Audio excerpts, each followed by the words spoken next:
doing, man? Can you see me? No video yet. Oh, hold up. There we go. I think it's coming there. There you go. What's going on, brother? Not much, man. How are you? Oh, not too bad. Thanks for doing this, man. I appreciate it. Of course, man. My pleasure. I'm really trying to go a little bit different of a direction with my channel, at least for part segments, and I really want to dig. Like into the bodybuilder's mentality, into a little bit more than just the surface, like what's your diet like, what's your training like. Of course, we'll touch on that. But I really kind of just want to give a voice more to bodybuilders and stuff, because I think there's a lot of information out there that people are frankly a little confused about. I think there's a lot of interest, a lot more now into the sport, into the lifestyle, into the culture. You're wearing your Iron Culture shirt right there. Yes, sir. Yeah. Well, and I think that we're making lots and lots of progress as humans now. I feel like we're evolving more and more every day. Oh, absolutely. And in this social media day and age, I think that the idea of bodybuilding, I think that the main purpose of bodybuilding can be lost a little bit. Of course. And I want to highlight the hard work, the lifestyle, the sacrifices, the effort that goes into what we love. And so thank you. I appreciate you coming on.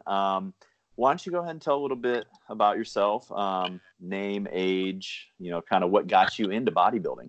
Okay. Well, my name is Zach Drake. I am 34. I started bodybuilding when I was officially bodybuilding. I've been an athlete my whole life, basically, since I was in grade school. I started bodybuilding when I was about 30. I actually started powerlifting first with one of my teammates from baseball. I was playing amateur baseball at the time, and I was just trying to be a better baseball player at the time. Basically, trying to get stronger, trying to hit the ball further. Yep, absolutely. So I got into the whole powerlifting thing with them. I liked it, but it wasn't really for me. I was like, if I'm going to bust my ass and work my ass off, I want to look good too, Absolutely. Yep. So from being an athlete my whole life, I didn't pick it up till I was about 30, and I found a great coach. We've been together for about 3 years now, and we've just learned. Who is your coach? Is it someone there local?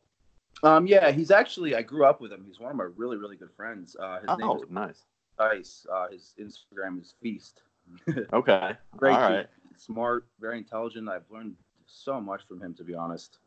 What position did you play in baseball? That's one of my favorite sports. I started out as a catcher. Okay. And then I progressed to the infield. I fell in love with the infield and started playing short and second base. Yep. And that was kind of my niche right there, and I kind of fell there throughout my whole career. My dad was a catcher all growing up, and he tried so hard he wanted me to be a catcher, and I fell in love with shortstop and first base. And then when I got to, so I used to be like, I don't want to say like I was obese or anything, but when I was a kid, I was a little bit chubbier, a little bit heavier. And as I got into middle school and did things like cross country and track, started dropping some of the weight, started getting a little faster. That was around the time. I mean, so I'm 35, so we're the same age, same age group. Ken Griffey Jr. was my dude.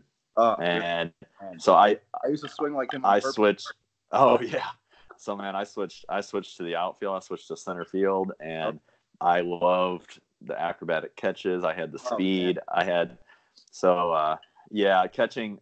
I loved the idea of being a catcher, but that was my dad's position. I couldn't do it. So. Yeah, and it's funny. My dad used to tell me the same thing, like, be a catcher. It's the easiest way to get in baseball. It's the easiest way to go pro. Yeah. I'm like, all right. I actually ended up being really good. I ended up playing varsity in fucking 10th grade. And I took over the role of the senior, and he was pissed. Oh, geez. That actually leads me into a question that I didn't even think about. What is your thoughts as far as kids growing up playing different sports and how that can kind of transition into bodybuilding later on? Because we see it a lot, right? We see a lot of former football players get into powerlifting, wrestlers.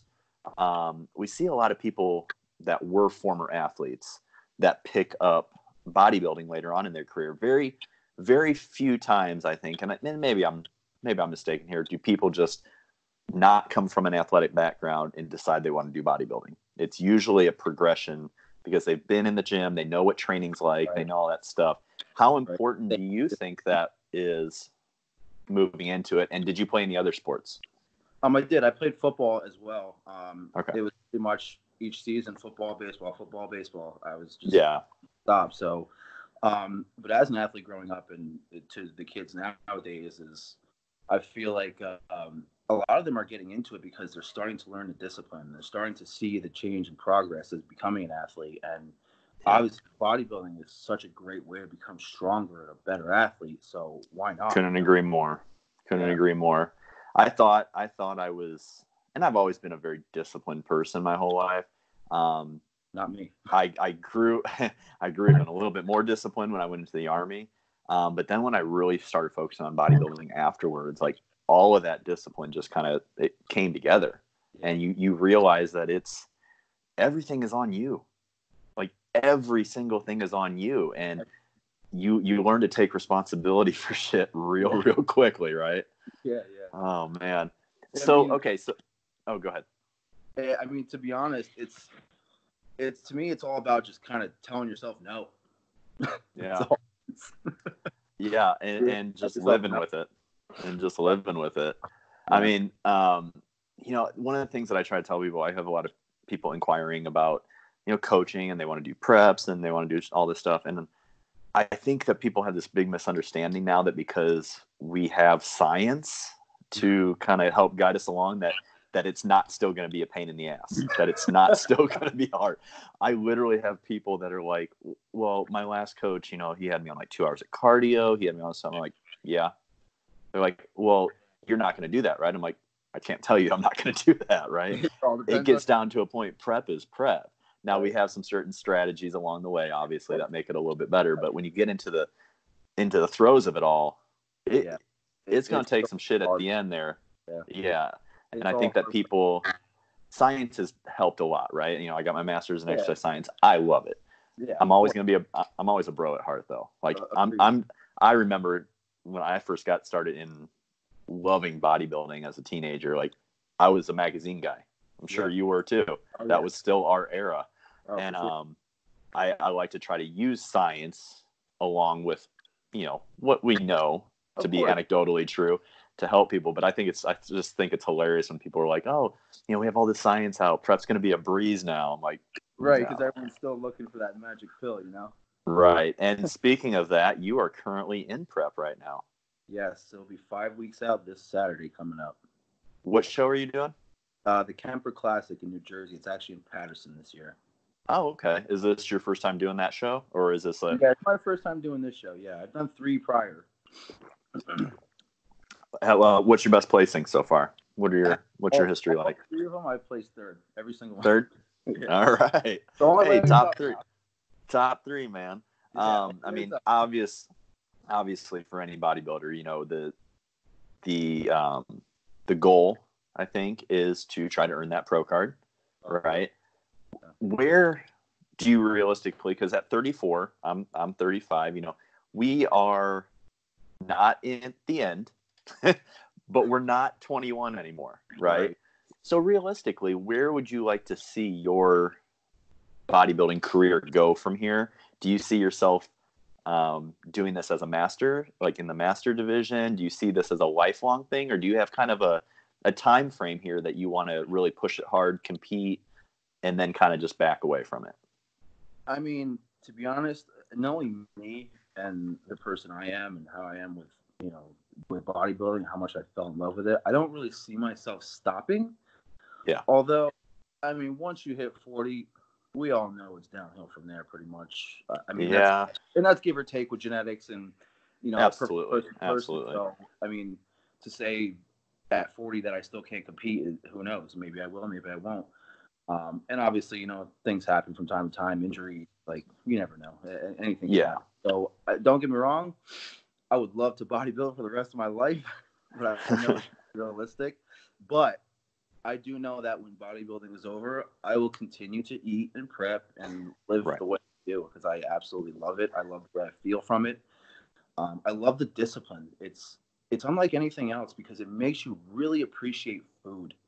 And Yep. not many people do these days. They just kind of eat whatever the hell they want, so they don't appreciate it as much. Whereas, like, I I totally bust my agree. ass for a meal, and I'd rather do that because it makes me appreciate that meal, and I know I'm getting a lot more out of it. So, And somebody might hear that and think like, oh, it's a reward system, and that's not it at all. It's not a disordered way of looking at food. It's nothing like that. This is a lifestyle, and I think that's what people most don't understand that try to get into it. Like people like you and I, people like other bodybuilders that we know that just love this lifestyle, love this sport. I can't remember who it was. I want to say it was Branch Warren. It was Branch Warren said, "I'm not a bodybuilder because I train. I train because I'm a bodybuilder," or something along those lines. Like he would live this lifestyle. This is just his lifestyle. He just happens to compete, right? Because we love the training, we love the regimen, we love the discipline and the lifestyle. And it's not a hobby. Like I have a lot of people that reach out like, how can you eat the same things over and over? And how can you get up at 4 a.m. and go do your cardio and then because there's nothing else I want to do. There's nothing else I want to do. It's not a chore to me. It's not no, don't get me wrong. Sometimes it's like you don't really want to go train. Yeah. Especially when you're yeah, exactly. But so that's really cool. I've actually had kind of a setback the last year or so with just some nagging injuries, and just training's been very sporadic for a while, so I know. And it's and I actually, the reason I brought up as far as like how long you want to compete for is because I know this is a lifestyle for you, and I know that you are passionate about it. A lot of my viewers don't know you yet, which is why I wanted to get you on here to explain some of your background. But my goal is I would like to, by the time I'm 40, so 5 years, get my Masters Pro card. And then I actually see myself wanting to keep competing until I'm in my 50s and do that. And, obviously I'm never going to step on an Olympia stage, but that's not what drives me. So what drives you? Like for me, what drives me is the discipline, like you said, just the fact that I fucking love this lifestyle. I love everything about training. Yeah. I would train just like you said. I would train like this if I never step on stage again. You know what I mean? And same. What drives me is the fact that every single day I have an opportunity to better my physique, to get mentally stronger, to get physically stronger. What is it that drives you when you wake up in the morning, when you got to go do that fasted cardio in the morning, when you have to prep your meals, when you have to go train when you really don't feel like training? What is it that drives you? Because obviously there's a show, right? Yeah. There's a show in mind, but I know with you, and I know that's not it. Right. That's just part of it. Yeah. What is it when you think about training and you think about this lifestyle and what you love so much about it? What drives you to keep going? Well, the progress is one. Seeing the change is another thing. Like that's just absolutely amazing. But the one thing that has been driving me for the past 6 years is when I lost my father. My father was a big dude. I got my genetics. He was wide. He was 5'11". I just didn't get his height, which I wish I did. But he always wanted to be a bodybuilder. He grew up wrestling, playing football, so he always had that mentality of an athlete too. And I grew up, watching Arnold and all the big guys coming up and Ferrigno, and he loved all the guys. So I paid attention. And when you mentioned the magazines, he used to have all the magazines. Yeah. So when I lost my dad, I was still playing baseball at the time, and when I found out that he wanted to be a pro bodybuilder, which I never knew, it kind of like clicked, and I was like, you know what? I think that's what I'm gonna do. I'm gonna take that role over for him. So I actually, which was one of the hardest things for me to do, was I gave up playing baseball because I tried to do both bodybuild and play baseball at the same time, And I noticed that, like, when I started getting bigger and progressing as a bodybuilder, I kind of declined as a baseball player because that kind of functionality kind of went away. My mobility, my swing, I had to adjust constantly. I was just trying to kill the ball all the time because I had so much more strength. Mm-hmm. And it just kind of became like, all right, what do I do from here? So I played one last season with my team, and I stopped playing and pursued bodybuilding. And he's been my inspiration every single day. I actually wear his necklace around every day. I have his I have his ashes in a custom-made baseball. Really? And this was his ring that he had. He always wore. It says "Dad" on the inside of it. I don't know if you can see it or not, but oh, nice. There, yeah. That's awesome. That is awesome. I didn't know that. I didn't know that about you, man. That's a really good story. On my story, yeah. I've been through. I've had a lot of hardships growing up as a kid, and just so much I've dealt with growing up that, to be honest, I think everything that I went through was just a setup for me to be a stronger person and to do this. So. Yeah, that's what our past is meant for. Our past is meant to learn from. It's to make sure that our future is stronger. And if our future is not stronger, it's because we didn't listen and we didn't pay attention to the past and we didn't learn from it. And every single opportunity, every single thing that we did before is an opportunity to create a better future. It's just up to you whether or not you want to use it. Right? We all have shitty things in our past. I mean, if you don't, then applaud you. But I mean, I think that certain people are placed in even shittier situations, for lack of a better term, because they are meant to do greater things. Right. I believe that. The shittier situation I feel like you're in at a younger age and that you actually learn from and overcome, it's kind of like a test, right? Yeah. Like, you are supposed to be great. You're supposed to make a difference. Here's a test. Let's see if you're actually worthy enough for it. And I really feel like when people go through those hard times, those hardships, that is a test. And seeing where you are now, seeing where some of these people are that have overcome that hard test, it's just a testament to them. It's a testament to their willingness to just not give up, because you want to give up, right? Like, there's probably 2 or 3 times a day I want to fucking give up, but you know what? That's part of being human. All right. What else is part of being human is having the choice not to. And I think that gets lost on a lot of people. They just kind of get into this self-fulfilling prophecy. They get kind of caught up in their emotions. Of course. And they don't realize that emotions are real. Yes. Like, you're feeling them, but they're not also necessarily telling the whole truth. Right. So that's really cool. So let's go back real quick, because you touched on something that I wanted to get to later on in the thing. But your dad is obviously a big hero of yours. He's a big inspiration. He wanted to be a pro bodybuilder back in the 90s when we were coming up, and you're reading the magazines and all that. Who was your dude?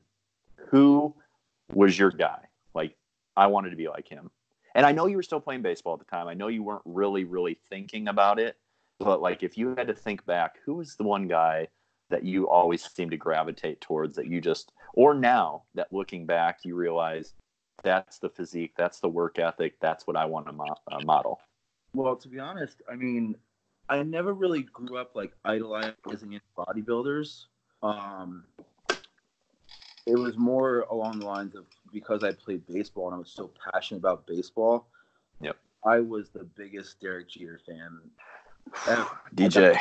Meet him, like, he really, to be honest, when I got to meet him, he really just kind of inspired the shit out of me. And ever since then, I modeled myself after him and tried to be like him, and his work ethic, his humbleness, how, just down to earth he was, and he was just an overall great athlete. I still remember one time, it was, I want to say it was maybe 2008 time frame. This was right before I went into the Army, so it had to have been around 2008.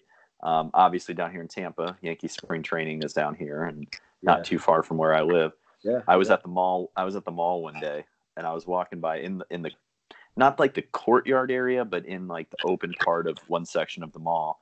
There's like a standalone Starbucks, and there's a bunch of seats and stuff. Yeah. And I walk by a table, and there's Derek Jeter, Jorge Posada, and somebody else. I didn't recognize the other person. Just sitting there having Starbucks. I'm like, is this for real right now? Like, I'm a Cubs guy. I'm from near Chicago. Right.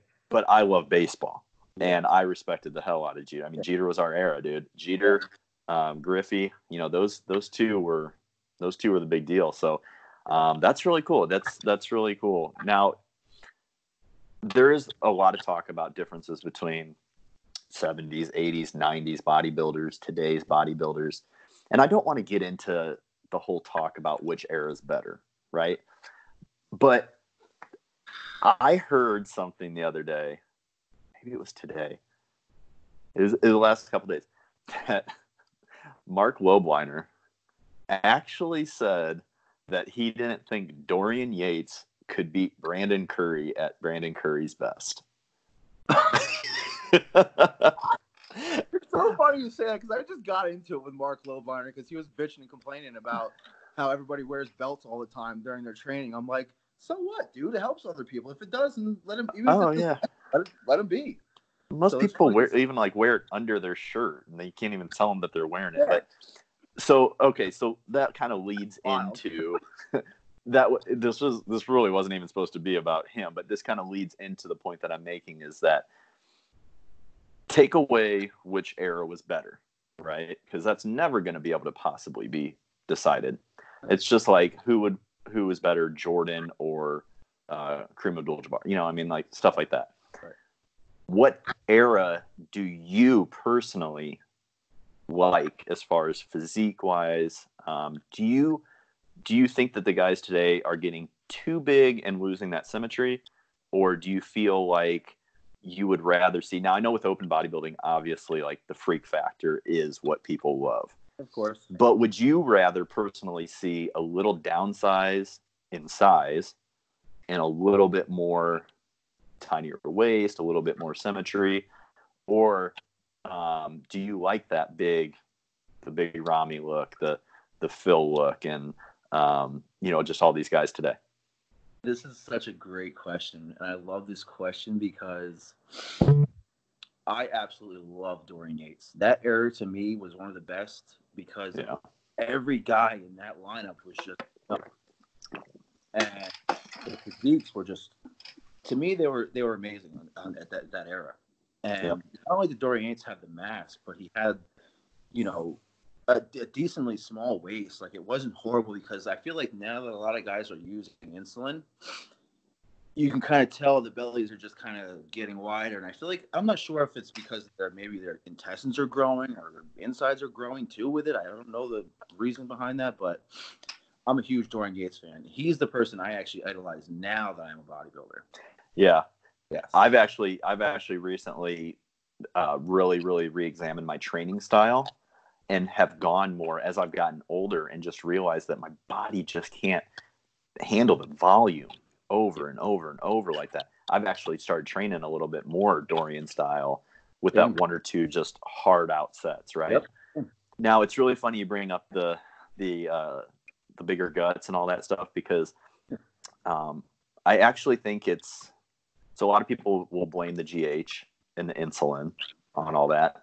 And I think that is just, I think it's almost kind of a scapegoat, because I think in general, HGH and insulin won't necessarily grow that. However, when you're taking that, you have to eat larger quantities of food. And so I think in turn, it's just kind of like synergistically working together. It's not necessarily the insulin or GH, it's just the amount of food you have to eat with it.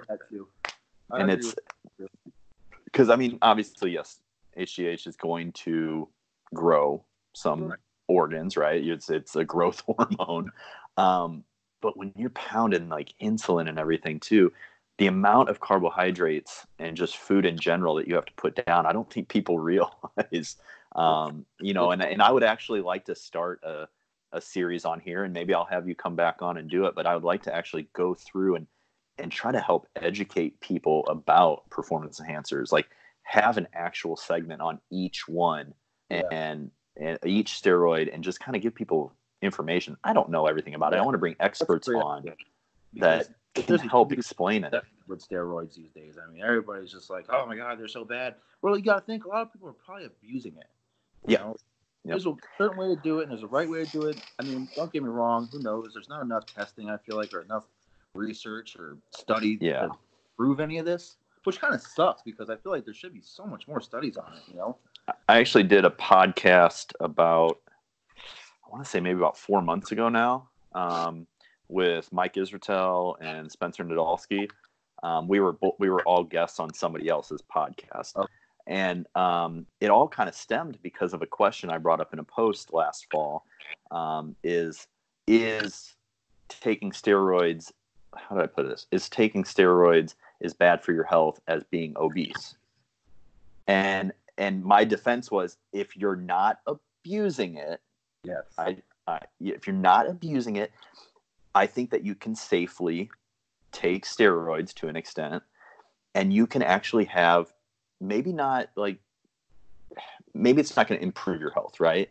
Maybe it will. Maybe in some people it will. Like, I kind of lumped TRT into that because it is testosterone, right? It is a replacement. I know it's not a huge super physiological dose like most bodybuilders are taking, right? But I think that there's a lot of benefits that steroids can help people with, if not abused. But that's why I was just thinking in the future, I would like to kind of start a series like that and bring on bodybuilders, and actually give them a voice. Kind of like, Fouad Abiad's doing a great job with that right now. And he's got one of my favorite podcasts going right now. Agreed, 100%. And I just want to, everything I do with my content, with everything, with my coaching, I just want to help educate people. Right. Give you the information. You decide with it what you want to do. Yeah. Right. But have the information. So that might be something interesting that we could talk about in the future. But it's such like a taboo. Everyone's like, "Oh my God, don't talk about that." Yeah. I think people would be very surprised at talking about it. Yeah. Okay. So about 4 years now, you've been really, really into bodybuilding. Yeah. What do you think is something that you know now that you didn't know at 30 when you started, that you wish you would have known, that would have made the last 4 years a little bit more efficient, a little bit easier to handle? It's kind of hard to say. I mean, I feel like, and I don't want to sound cocky or anything, but I feel like when I first started this, I was taught the right way from the beginning. And I feel like that's why I was able to make so much progress within the little time I've been even bodybuilding. Plus, I, like I said, grew up an athlete, so I've had that base already. And I didn't add steroids until I was freaking 30, until I actually really started bodybuilding. I made sure, I remember my coach was like, "Hey, you want to hop on here?" I'm like, "No." First I think a lot of people are a little hestant at first. Yeah. I was afraid of needles as it is. I'm like, I have to fucking stick myself? Are you kidding me? Nah. So I didn't know anything about any of these compounds, any of these steroids. So what I did first is I did my research. Mm-hmm. I learned about what I was going to put in myself before I put it in. Yeah. And eventually I fell in love with the whole bodybuilding thing and seeing the progress. And I was like, you know what? Do it. Let's do a show. Yeah. I think that's a really good point to bring up too, is that you were 30 when you started. Your body was already matured. You were an athlete, so you kind of had a little bit of an understanding of hard work, of discipline, of everything it takes. I think it probably would have been different if, I would have asked you this question if you had started when you were 20, as opposed to now. Definitely. I think that there is something to be said for not only waiting to start performance enhancers or whatever at a later age at 30, letting your body, letting your mind develop. Stuff. Let your natural testosterone, eventually you're going to hit, and I try and tell this all the younger kids, and this was something I wanted to actually point out when you said about, younger kids and training and whatever. These kids nowadays, they want to just progress so fast, and they want to do this and that drug, and I'm just like, chill, man. Just your body will tell you when it's time. Your body will eventually stop growing because it can only hold so much naturally. Okay. Yeah. Once You're you hit that point, then I would say, all right, you're 25, almost 30 years old. Go for it. Yep. You are so anabolic at the age of 20. It's not even, I actually had a 19-year-old kid that sometimes he'll ask me stuff on Instagram. He'll DM me questions and stuff. And he actually asked me, should I take a myostatin inhibitor? And I'm like, why? Like, do you have a health? At first I was thinking, like, do you have a health issue, right? Because a lot of people that have like degenerative muscle disease and stuff like that, they do take those to try to preserve more muscle, right? No, they need it. Yeah. And he's like, no, I just, I thought that it would help me grow muscle faster. I'm like, what the fuck? I looked at his profile and he's 19 years old. I'm like, dude, first of all, there's barely any bodybuilders that I know of that take myostatin inhibitors. Second of all, they're used for, like I said, degenerative muscle diseases, stuff like that. And I said, third, you're 19 years old. You are the most fucking anabolic that you will ever be right now. I was like, if you get on a solid program, you progressively overload for the next 5 years. Let's just give it 5 years. You eat in a surplus. You don't worry about holding on to your abs. You just get in there and lift and eat. I was like, you will be so much farther along in 5 years, and you will probably be about $20,000 richer for not taking anything during that time. You know what I mean? I'm like, bro, just be patient. And that's a major issue I see with the society today, and not just the bodybuilding culture, the young culture, just society in general. And it scares me. It scares me, but it's not necessarily their fault, I don't feel. No. Because every generation before you does stuff to make things easier for you, right? So it's like, I know you and I, well, you don't have any kids, do you? No. No, okay. So you and I are not fathers, right? We don't have any offspring, but I guarantee you that we would do anything we could to make our child's life easier, right? And that's what people of our generation are doing now. And I guess you could probably go 10 years older than us now for the kids that are 18, 19, 20, right? Mm-hmm. They have made things so easy. And this generation will make things easier for the next. And it's just, it's teaching kids that you don't have to work hard to achieve something. Yeah. Or even that if you do work hard, you're expected to get something great. And that's not fucking true either. There's a lot of hard work I put in for a lot of years, and I don't have nearly what I think I should have, right? But we're okay with that because it sounds like your father was the same way as my father's, our grandfathers, that you work, you do your best, you do everything to 100% that you can, and if good things come, that's great. If not, you fucking do it over and over again the next day until it does. Yeah.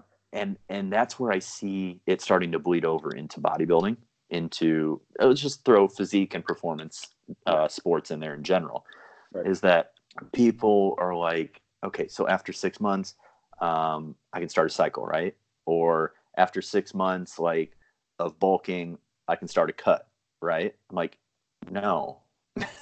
Like, especially if you're a natural, it's like, dude, you don't understand how long it actually takes to build muscle. Like, now I know that I've gone through some things in my 35 years that have put me a little bit farther behind than what I would like to be right now. But I've always lifted hard, and I'm like, I have nowhere near the amount of muscle that I think the work should be.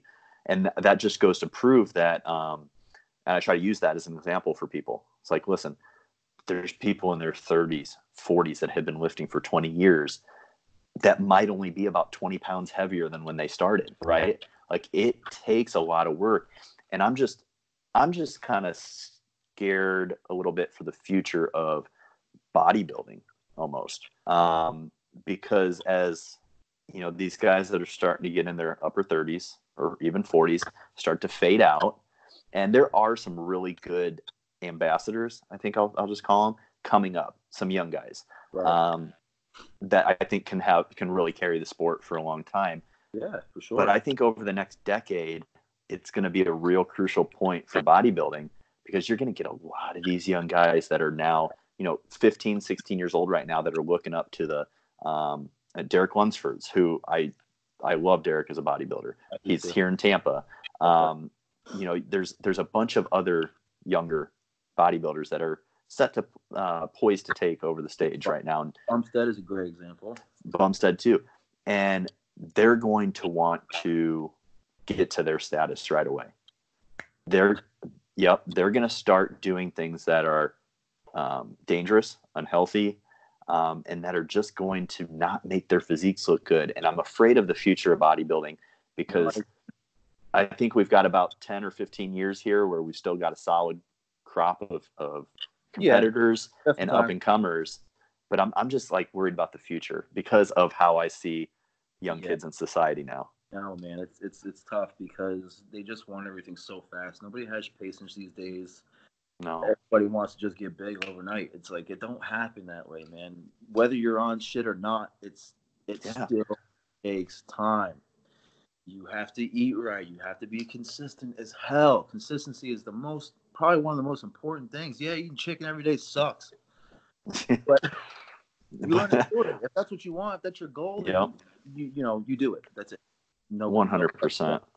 100%. So I guess if you had to give advice, if some 15-year-old, let's say some 15-year-old come to you right now, it's at your gym. Yeah. He's like, man, I see you working hard.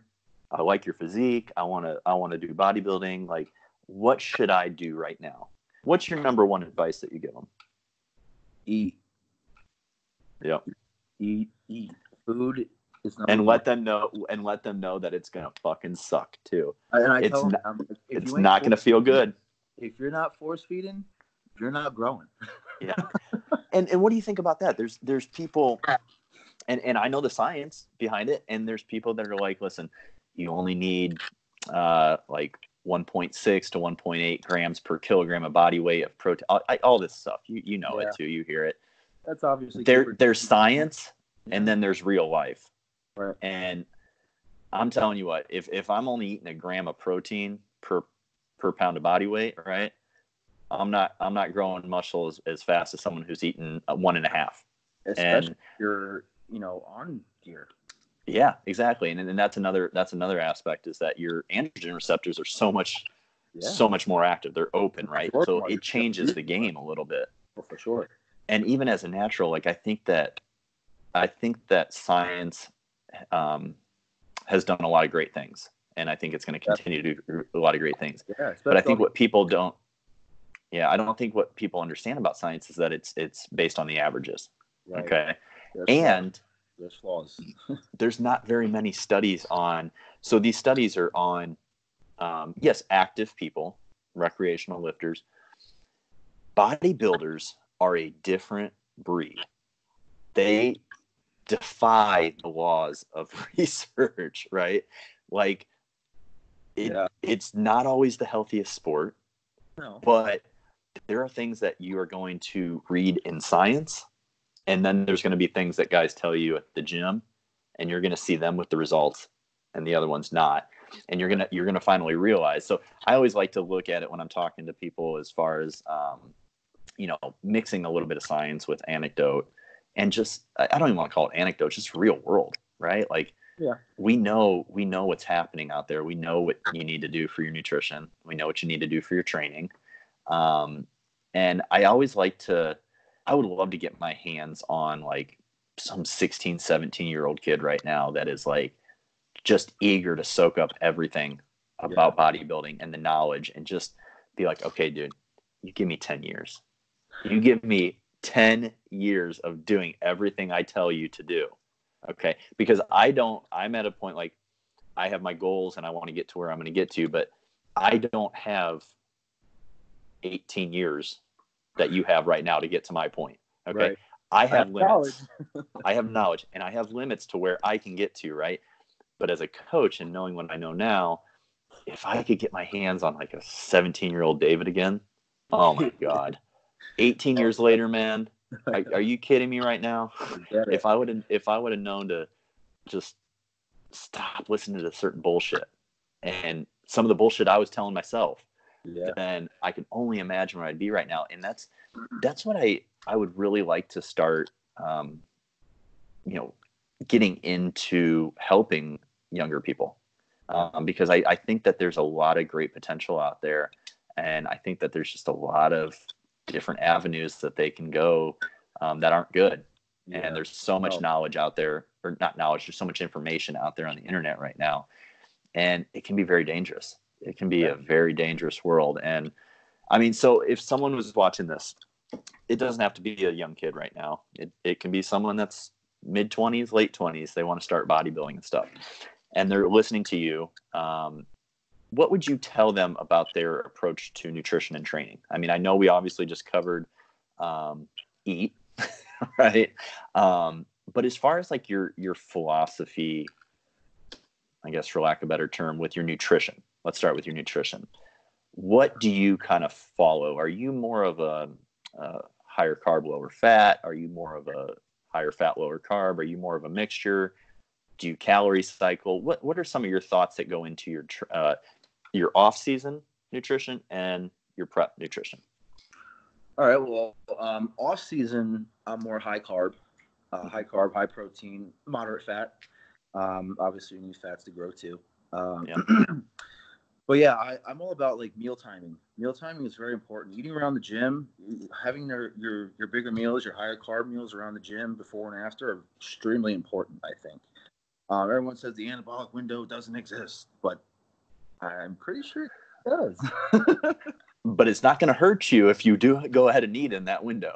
Right. Exactly. It's only going to help you. So, And then when it comes to prep and cutting, right now I'm carb cycling. So smaller muscle group days, very, very little to no carbs right now.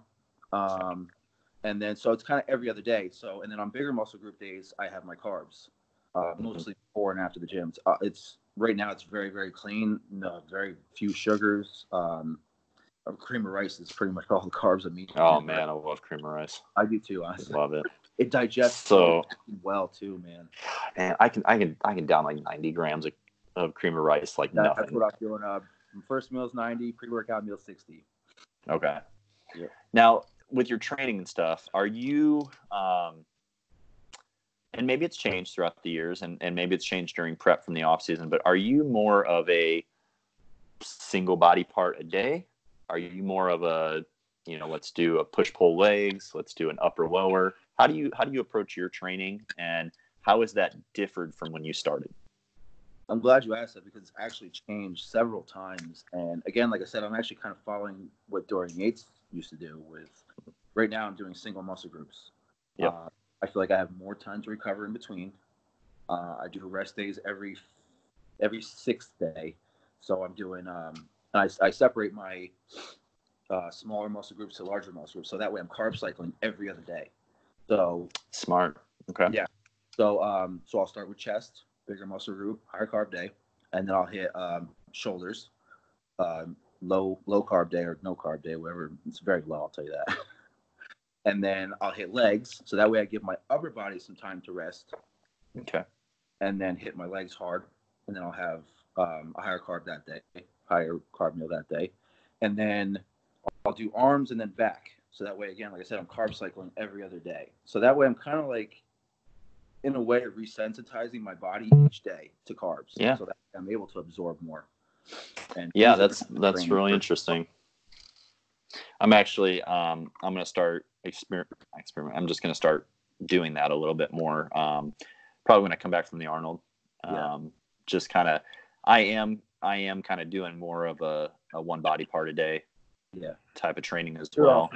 You're also kind of recovering still. Yeah, that's why there's a lot of inaccuracies with my training and my not so much with my nutrition, meaning like I'm going off the rail, but I'm pretty much just having things very consistent right now. Okay. But then definitely as I start bumping up the calories and really pushing for this off season, I'm really going to go more towards the calorie cycling and really take advantage of just those anabolic days of training, going a little bit lower, keeping the body fat at a reasonable level on the off days and stuff. So it always interests me.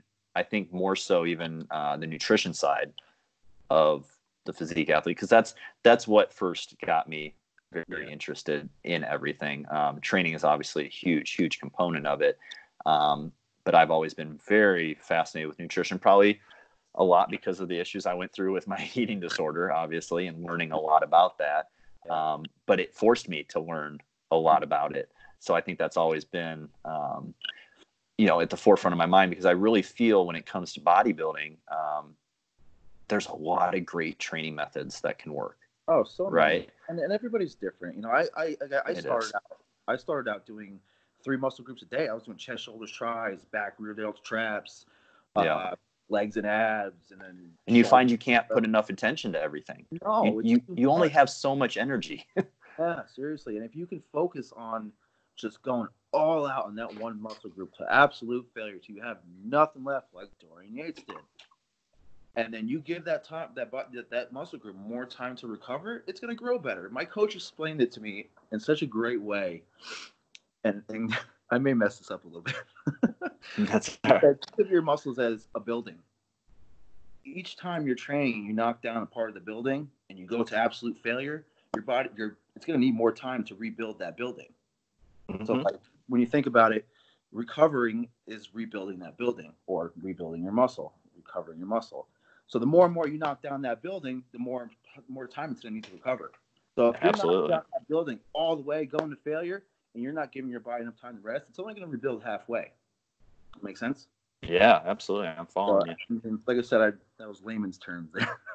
No, I think, and that's what I want these viewers to know, because a lot of them don't know the ins and outs quite as well as we do. And I think being able to break stuff down like that is so helpful, because people learn in different ways, right? And we all follow things differently. But having those visuals, everybody knows what that looks like. Everybody knows exactly what you're talking about with that. Okay, so I want to end with a few rapid fire questions. Okay, it can be just a simple 1-word answer. It could be just a short, "this is why" sort of thing. Okay. Phil or Kai Green? Phil. Okay. Dorian or Ronnie? Dorian. Ronnie or Jay? I'll say Ronnie. Okay. I love Jay. I know. Jay, I actually got to at 2017 NPC Nationals. Still got video of it. I actually got to talk with Jay quite a bit. He was a great guy. 17 too at the Arnold. Oh, did you? My very first time, he was at Regan Grimes. I met him at BPI. Oh shit. Okay. Okay. So, your pick for the Arnold, 2020 Arnold. Here, let me make it a little bit easier for you. Okay. Okay. Rami, Bonac, Dexter. I'm gonna say Bonac. I just Rami's physique I don't like. I've never liked it. He's too bulky. He's like kind of, I want to say, he's too quad dominant. Yeah, it's just too much. Man, it's hard to say that too, because like all of us want bigger quads. Of course, but there's an aesthetic. You got to be appealing to the eye. You know what I mean? Yeah, I agree. He doesn't. I don't have that with him.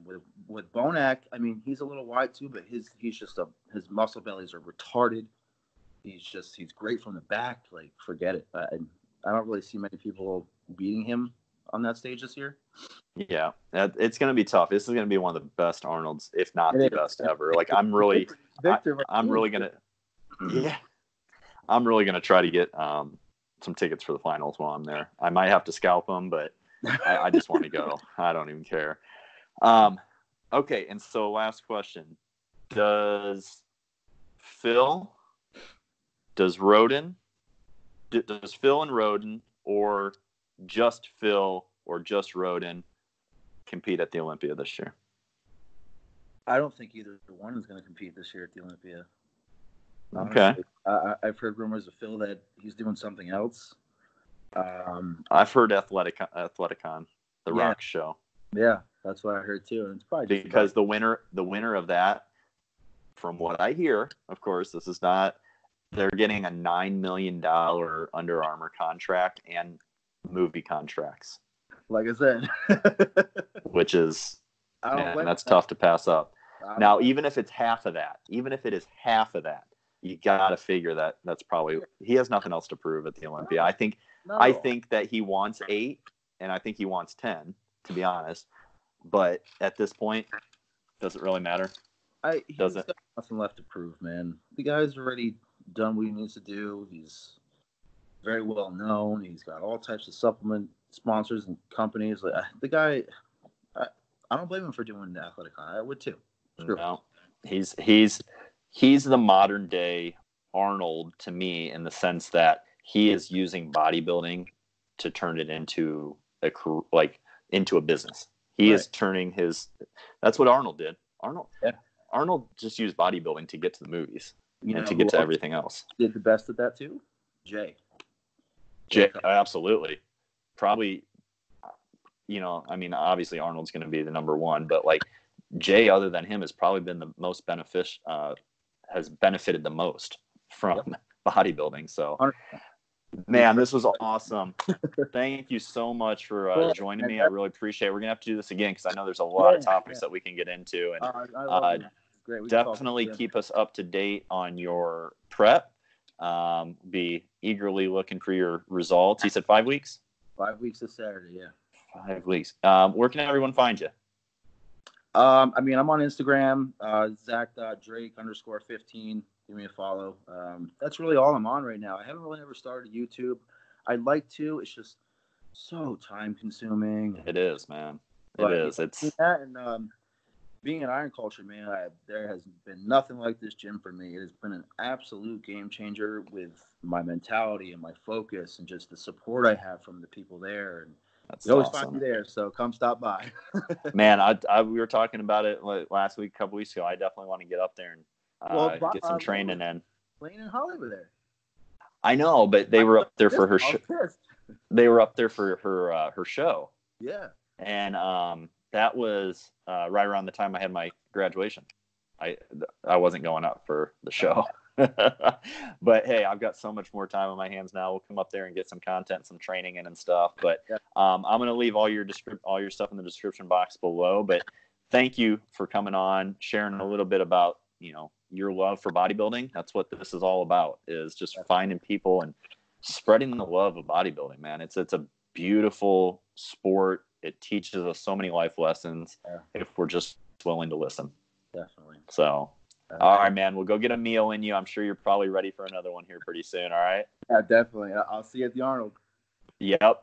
I'm not sure what booth number we are yet, but I'll get you all that information, but we'll be in contact. So, but yeah, let me know. Yeah. All right, bro. Thanks a lot, man. Take care. Have a good one. You too. Thanks.